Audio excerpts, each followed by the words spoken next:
Good afternoon. So I wanted to continue on the series of the Gospels that were hidden by the Vatican that reveal and confirm the things that I've been saying throughout my entire video series on this channel. I wanted to start by really highlighting the portion about when Yeshua became Christ. Because the traditional Christian reasoning today and the teachings is that he was always Christ. But as I've said, he wasn't, and that Christ rises up within us. And that's what he prayed in his high priestly prayer, that's exactly what would happen to you as well. He prayed that you would have all that he had. So, with that said, I want to read to you the baptism, because I think you're going to find this incredibly interesting. And it came to pass that the time was right for Yeshua to come unto John. And it was in the midst of the summer, in the 10th month, that Yeshua from Galilee came unto John to be baptized of him. But John hesitated, saying, I surely have the need to be baptized by you, and you come to me. And Yeshua answering said unto him, Permit it to be so now, John, for thus it must becometh both to fulfill all that is righteous before the Holy Father, Mother, in heaven. Then John listened and did as Yeshua had spoken. And Yeshua, when he was baptized, went directly out of the water, and lo, the heavens were opened unto him, and from the cloud 12 rays of light appeared, and there in the form of a dove the Holy Christ descended. There in the form of a dove the Holy Christ ascended. Now, first of all, it doesn't say descended. It says ascended, which I think is very telling. With brilliant lighting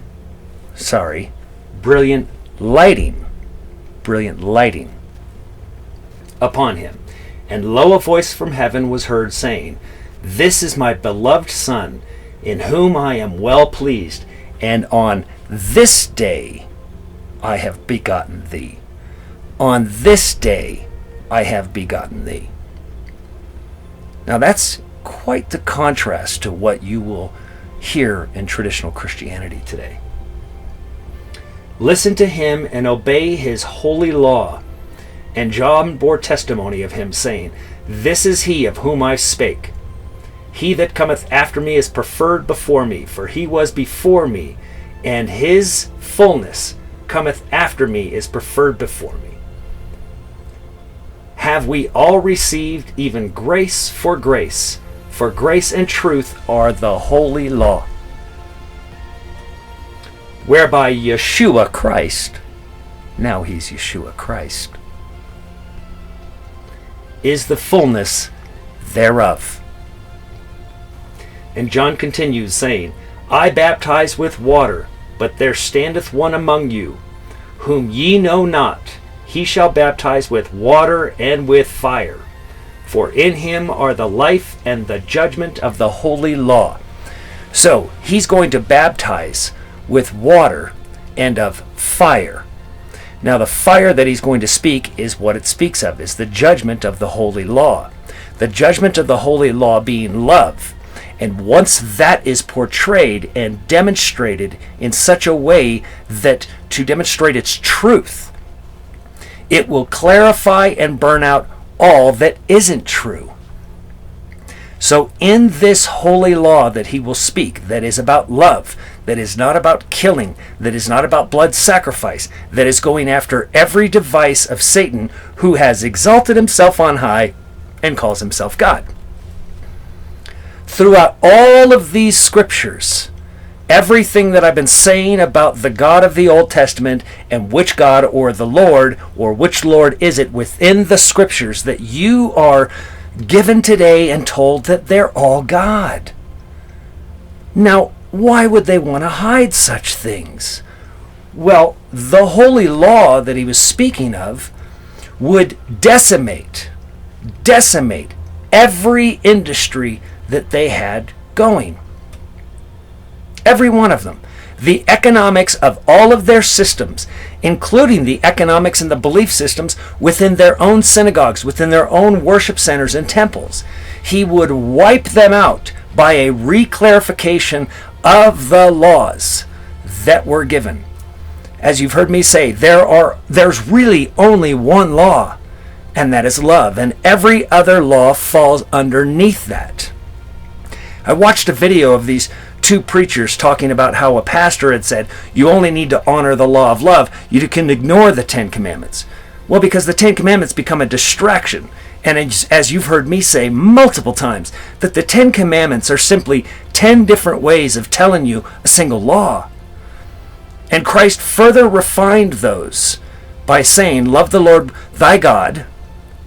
But in this, he says, love the Lord thy father, mother, creator of all things, with all thy heart, mind, and soul. So in doing so, you will recognize the law of the Father, which is love, which is then why he said, love thy neighbor as thyself. And he points out that everything that has blood within it, like our blood, also has a soul and is much a part of your family as we are. So imagine what would take place in this world today. The market cap of the poultry and meat and all meat products globally is hundreds of billions of dollars. Annually, $100 billion in revenue in this country alone. Think about all of the ancillary businesses that are associated with that. If you followed the holy law and you didn't kill animals. Think about that. Everything is wiped out. And everything changes. Now I understand that the recognition of this is very difficult to contemplate because so many of us want it. We want meat. We enjoy the lifestyle. We love our barbecues. We love going to the football game and having our little campouts and our barbecues in the parking lot. I understand. But understand that that is the device of Satan. And it is intended to lower the frequency and the vibration of every single person and to corrupt you. So what I'm finding from these scriptures is it's very clear that it does corrupt you. Because you're killing the innocents.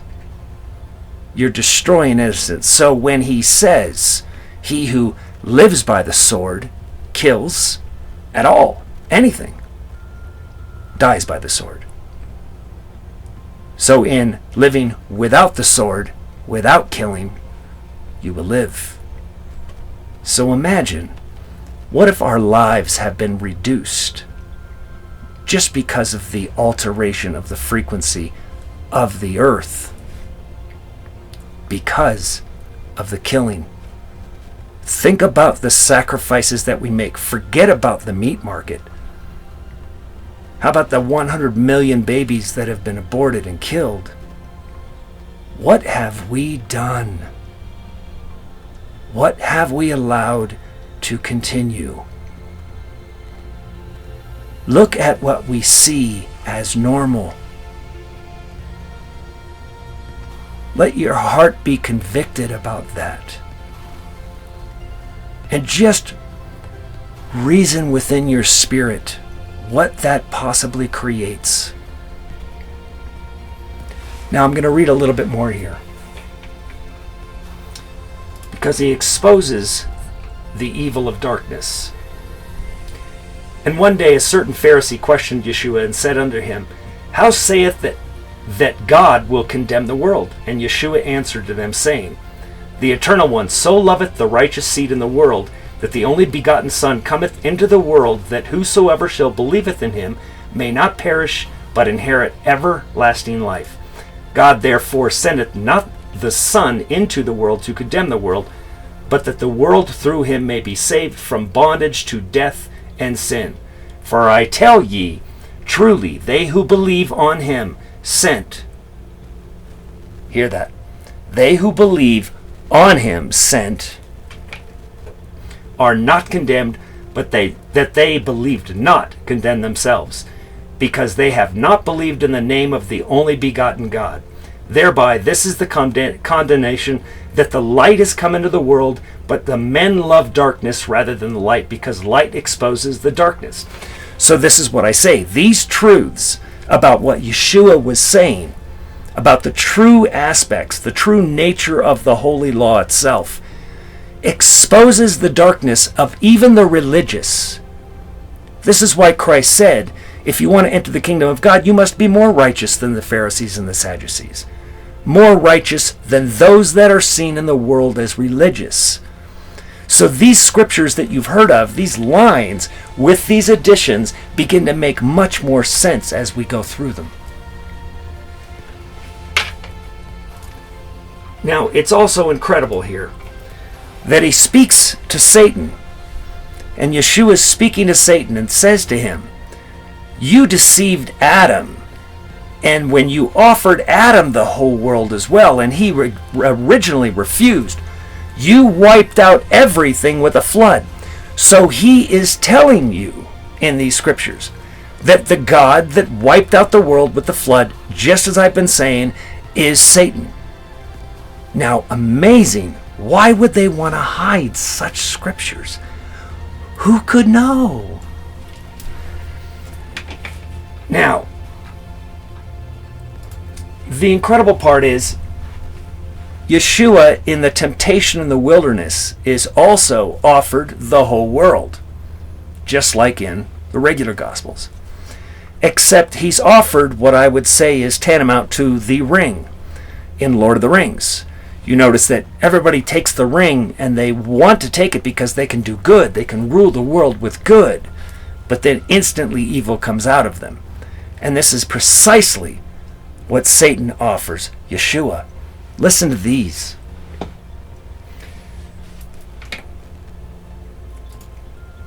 The archprince of evil said unto Yeshua, all this power and all this authority, yea, and all the glory therein as found in my world, as you see yet to come, I will give unto thee freely. For ye will know that ye see is delivered unto me for a time, and lo, to whoever I will, I give it freely. So he's saying that the world was given to me for a time, and it's my will to give it to whoever I want.